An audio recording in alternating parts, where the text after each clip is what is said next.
కనకదుర్గ అమ్మవారి ఆలయం విజయవాడ.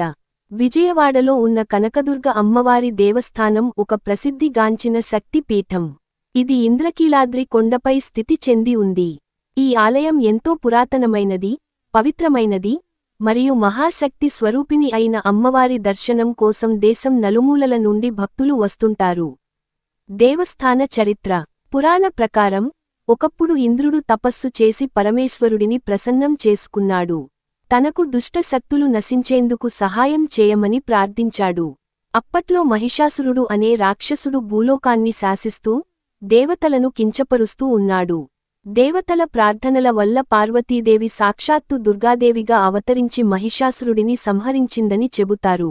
ఈ యుద్ధం జరిగిన తర్వాత అమ్మవారు ఇంద్రకీలాద్రి అనే ఈ కొండపై వాసం చేస్తానని తపస్సు చేసిన కీలుడు అనే ఋషికి వరమిచ్చి ఇక్కడే స్థిరమయ్యారని పురాణ గాథ. అందువల్ల ఈ కొండకు ఇంద్రకీలాద్రి అని పేరు వచ్చింది. కనకదుర్గ అనే పేరు ఎలా వచ్చింది?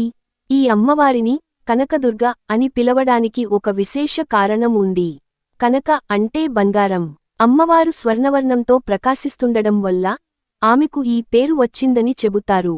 కొందరు మునులు మరియు భక్తులు అమ్మవారిని బంగారు వర్ణంలో తలపించి కనకదుర్గగా ఆరాధించారని విశ్వాసం. ఆలయం విశిష్టతలు. ఈ ఆలయంలో నవరాత్రులు, దసరా ఉత్సవాలు ఘనంగా జరుపుకుంటారు. ఈ 9 రోజులు అమ్మవారు 9 భిన్న రూపాలలో దర్శనమిస్తారు. ఆలయ ప్రాంగణం కృష్ణా నదికి అతి సమీపంలో ఉంది. ఇది భక్తులకు పవిత్రతను కలిగించే దైవిక ప్రదేశంగా భావించబడుతుంది. ఆలయాన్ని చేరేందుకు ఘాట్ రోడ్డు లేదా ట్రస్ట్ లిఫ్ట్ ద్వారా కూడా వెళ్లవచ్చు. ప్రసిద్ధి. కనకదుర్గ దేవాలయం ఏటా లక్షలాది భక్తులను ఆకర్షిస్తుంది. ఈ ఆలయం అనేక చరిత్ర, పురాణ గాథల సమ్మేళనం.